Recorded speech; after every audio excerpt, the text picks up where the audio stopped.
Geçmiş olsun. Geçmiş olsun. Güzel bir terör, güzel bir sene.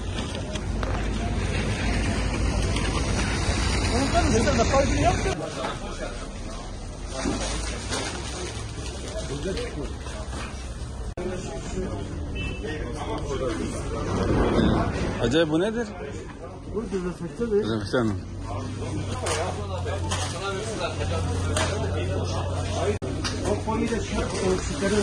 Acaba bunlar nedir gelen malzeme? Vatandaşımız buraya Umut Kervanı deposuna, Adıyaman'daki Umut Kervanı deposuna gönderdi. Allah hayırlı kar rahatsızsın inşallah.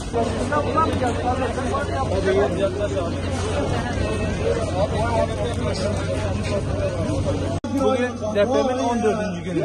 Adıyaman'ın en ücra köylerine dağıtılamayan yardımları Umut Kervanı aracılığıyla biz dağıtıyoruz inşallah. Allah razı olsun.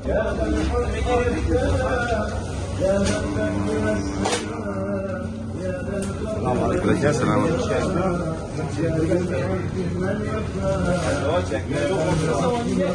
Sabahın erken saatlerinde ekiplerimiz köylere, ulaşılamayan yerlere malzeme götürmeye devam ediyoruz.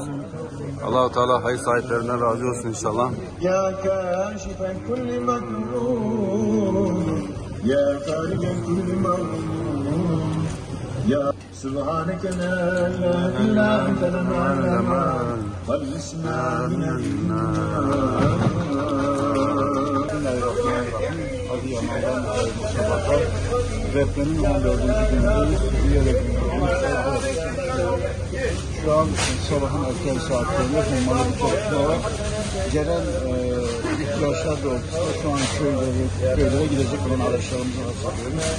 Köylere gidecek araçların dışında bize gelen ihtiyaçlar doğrultusunda paket paket hazırlayıp araçları yüklüyoruz ve göndereceğiz. Allah korusun kayıp sahiplerimizden razı olsun.